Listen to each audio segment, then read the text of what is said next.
C'est une enquête à la forme et au sujet inédit. Les gros sur la patate, c'est son titre. Elle s'intéresse, cette enquête, à la manière dont les industriels de la pomme de terre et de la frite en particulier bouleversent les paysages et les terres de deux pays, la France et la Belgique. Deux pays donc et 3 médias locaux et indépendants pour raconter ces transformations.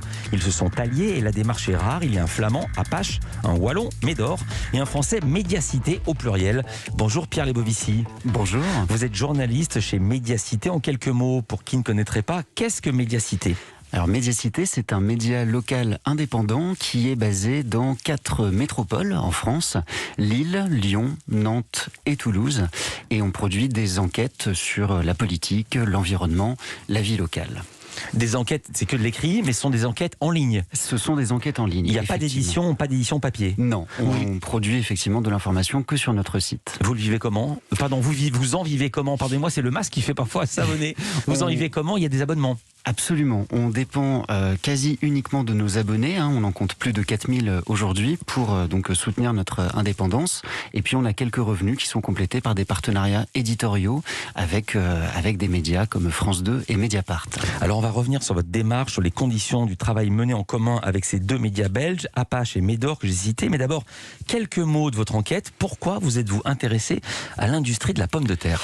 Eh bien, parce que la pomme de terre, en fait, c'est un aliment qui fait notre quotidien, au-delà d'être un symbole culturel, dans le nord de la France et en Belgique tout particulièrement. On est très fiers de nos frites, mais en fait, la patate, on en mange depuis le début, depuis la purée mousseline quand on est enfant, jusqu'à aujourd'hui, donc des frites ou des chips. C'est 50 kilos quand même par an et par habitant en France. Et donc, en fait, on a voulu remonter la filière pour comprendre tout simplement d'où venaient toutes ces pommes de terre. Mais j'imagine que si vous faites une enquête, c'est qu'il y a quelque chose qui n'allait pas. C'était pas pour dire que tout était formidable. Absolument, mais on s'est lancé sans savoir vraiment ce qu'on allait trouver. Et d'ailleurs, on a annoncé, ce qui est une démarche assez originale, il y a un peu plus d'un mois qu'on allait enquêter sur le milieu de la pomme de terre, et ça nous a permis de faire appel au public pour trouver des témoignages et des sources d'informations inédites. On va y revenir. Vous intéressez notamment à une région, celle de l'Avesnois, dans le nord de la France, vers Maubeuge, région dont les paysages ont terriblement été bouleversés ces dernières années. Qu'est-ce que vous avez vu sur place ? Alors sur place, on constate effectivement que le paysage a été complètement transformé. Pour vous donner une idée, depuis 2012, les surfaces cultivées en pommes de terre, donc dans l'Avesnois, ce territoire situé dans le nord de la France, ont plus que doublé. Donc il y a des bouleversements de paysages qui sont plutôt des paysages de bocage habituellement, avec beaucoup de haies qui de fait aujourd'hui sont recouverts de champs de patates. Donc les haies ont disparu. Donc les haies ont disparu. Ce qui n'est pas une bonne nouvelle pour la biodiversité et la biomasse. Exactement. Et par ailleurs, on observe un phénomène très intéressant dans l'Avesnois, qui est frontalier de la Belgique, ce territoire, c'est qu'il y a des agriculteurs belges et néerlandais qui viennent cultiver des patates en France. Alors on s'est demandé pourquoi, et en fait la principale raison, c'est parce que le prix des terres agricoles en Belgique notamment est beaucoup plus élevé, 4 à 6 fois plus élevé qu'en France. Donc on a du coup des agro-industriels, si je puis dire, qui viennent cultiver leurs patates et puis qui les exportent très souvent de nouveau vers la Belgique, où elles sont transformées en chips ou en frites. Et pourquoi les Français vendent ? Ça veut dire que c'est pas rentable quand sont les Français, que c'est rentable quand sont les Néerlandais qui travaillent la même terre ? C'est un petit peu ça.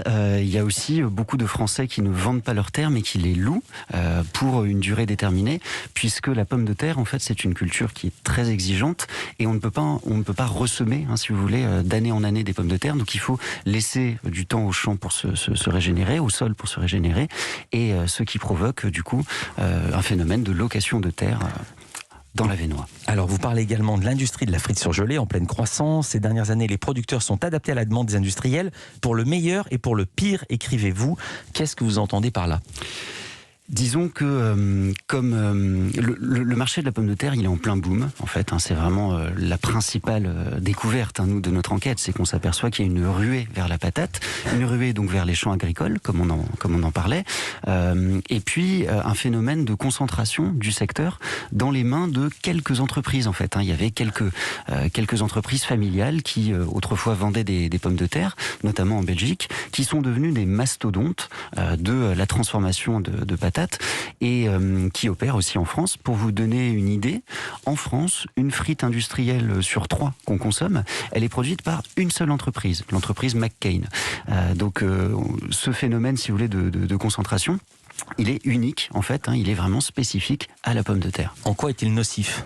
Parce qu'on ne peut pas reprocher une entreprise qui marche bien de bien marcher. C'est-à-dire Apple fabrique tous les Macintosh et personne n'y trouve rien à redire. Bien sûr, le problème c'est que plus ces entreprises sont puissantes, plus elles vont être en capacité d'imposer des conditions drastiques aux producteurs, à travers notamment des contrats de culture, comme on dit en Belgique. Pour faire simple, c'est chaque année l'agriculteur qui va s'engager à fournir telle quantité de pommes de terre, de tel calibre, de telle couleur, etc. Et le problème, c'est que si les patates respectent pas ce cahier des charges, eh bien, elles peuvent être complètement refusées. La cargaison peut se retrouver refusée. Quid des pesticides, des herbicides, quid du bio ? Alors, la patate bio, c'est intéressant que vous posiez la question. On a un cas unique pour la pomme de terre. En France, seulement 2% des patates qui sont cultivées sont produites avec le mode biologique. Donc j'imagine que c'est pas celle de chez McCain. C'est pas celle de chez McCain, non, effectivement. Il faut pas se dire que c'est la faute des agriculteurs. C'est que la pomme de terre, en fait, demande énormément de soins.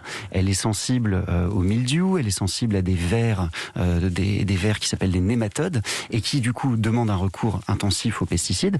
Mais ce phénomène, il est lié, bien sûr, à l'intensité des cultures de pommes de terre. Si on produisait sur des champs plus petits, on pourrait sans doute avoir plus de patates. Ou si on demandait, j'imagine, moins de rendement, évidemment. On consomme de moins en moins de pommes de terre fraîches. On en consomme de plus en plus, c'est ce paradoxe, mais quand même dans cette consommation-là, la part des pommes de terre fraîches diminue. Exactement, au profit, du coup, de la pomme de terre transformée, principalement des frites, mais également des chips côté français. Alors on est ici une émission média, je ne vous apprends rien à parler médias. Tous vos articles sont réunis sur un site dédié, grossurlapatate.eu. J'adore cette appellation. Il y en a 9 reportages, 3 pour chacun des médias. Je les cite à nouveau, Apache, Médor, Médiacité. Pourquoi avez-vous choisi de collaborer avec 2 autres médias ? Je le rappelle, 2 médias belges, un flamand, un wallon. Qu'est-ce que ça vous apporte ? Eh bien, ça nous apporte en fait un point de vue et une connaissance d'un territoire, la Belgique, qu'on ne connaissait pas, sur un sujet qui est vraiment par nature transfrontalier. Je vous parlais tout à l'heure des camions de patates qui partent de l'Avesnois en France pour aller en Belgique.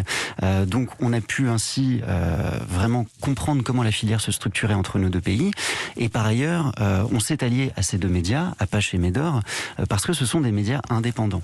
Et ce qui nous a permis de travailler pendant de longs mois, en fait, sur ce sujet, sans avoir peur de déplaire, par exemple, à des annonceurs publicitaires. Et cette indépendance, c'est une chance incroyable qu'on a en tant que journaliste pour essayer de livrer des informations inédites sur ce sujet. Alors, Pierre Lebovici, chez Médiacité, vous êtes responsable de la mobilisation des lectrices et des lecteurs. Et pour cette enquête, vous avez fait également appel au public pour qu'il vous donne des informations, une démarche inhabituelle.